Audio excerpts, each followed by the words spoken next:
Hello everyone, I'm Dr. Sucheta Rathod and we have with us today Dr. Anup sir who is plastic and cosmetic surgeon and आज हमारा topic of discussion है gynaecomastia. Sir the first question, जो gynaecomastia होता है वो किस reason से होता है? मतलब हार्मोनल इम्बैलेंस, मेडिकेशन, स्टेरॉइड्स या फिर लाइफस्टाइल? ये सारी ही चीज़ें गायनेकोमेस्टिया होने के लिए रेस्पॉन्सिबल है। गायनेकोमेस्टिया एक्चुअल में मेल ब्रेस्ट एनलार्जमेंट होता है जो मेनली हार्मोन की वजह से, ओबेसिटी की वजह से, आपकी लाइफस्टाइल में आपका वेट ज़्यादा इंक्रीज हो गया, इस वजह से आपके होता है।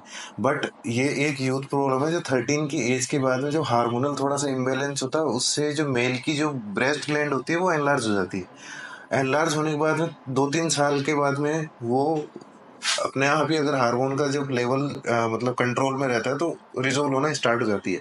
लेकिन after the age of 17 years अगर ये रिजोल्व नहीं होती है तो ये एक मतलब काफ़ी बॉडी शेमिंग का एक रीज़न होता है कि जो मेल होता है वो मतलब एक फोबिया होता है उसको, मतलब कपड़े पहनने में ऐसे मतलब अजीब से जो होता है फीलिंग आती है कि यार ये मेरे साथ सही नहीं हुआ, मेरे अंदर फीमेल कैरेक्टर डेवलप हो रहे हैं, क्या ये सही है या नहीं है।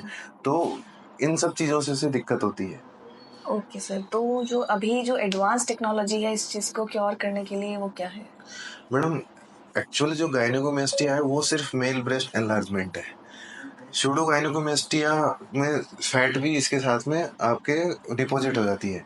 तो ये डिपेंड करता है कि आपकी सीवियरिटी क्या है। अगर आपके सिर्फ और सिर्फ ग्लैंड है तो सिर्फ एक छोटा सा इंसिजन लेके हम उस ग्लैंड को निकाल देते हैं।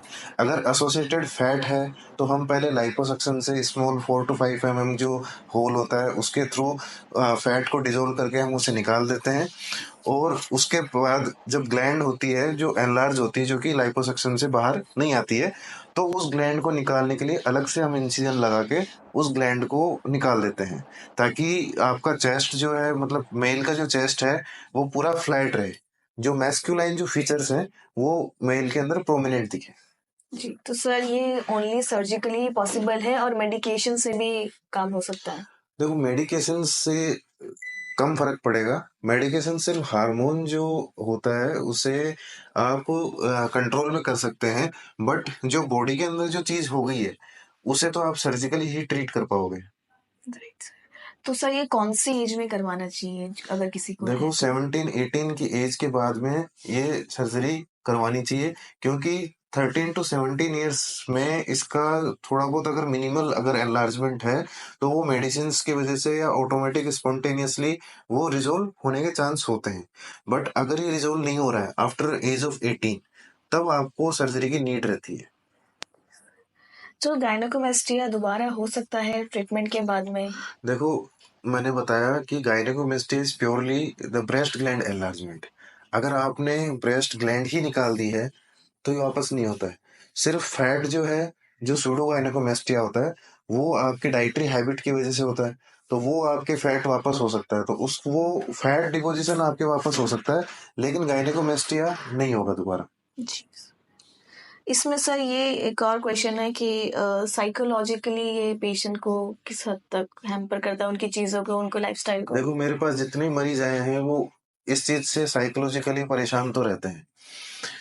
उनको मतलब जैसे कहीं स्विमिंग करने जा रहे हैं, कहीं बाहर जा रहे हैं, कहीं बीच पे जा रहे हैं, कहीं टेम्पल में जा रहे हैं, तो वहां पे बेयर चेस्ट रहना पड़ता है। तो वो एक उनको एक सेम फील होती है कि यार मैं ऐसा क्यों क्यों हूँ, मेरी बॉडी में ये क्या हो गया।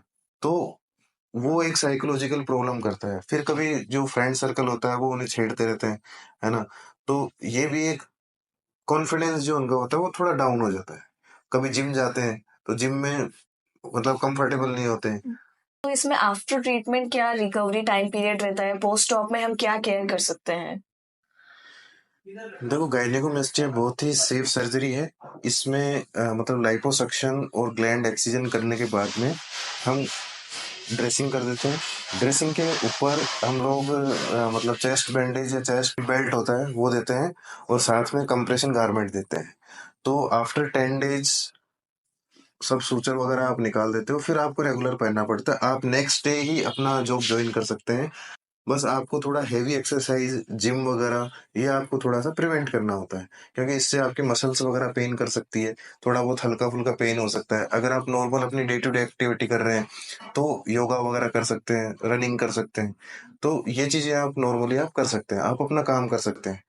लेकिन आपको जो हैवी एक्सरसाइज़ है, वो आपको अवॉइड करनी है और इसकी रिकवरी बहुत ही फैंटास्टिक होती है और इसका रिज़ल्ट जो है आपको 3 मंथ्स का टाइम मिलता है। 3 मंथ्स टू 6 मंथ में आप अपना बेटर रिज़ल्ट पा सकते हैं और एक बार रिज़ल्ट मिलने के बाद फिर काफ़ी अच्छा रहता है।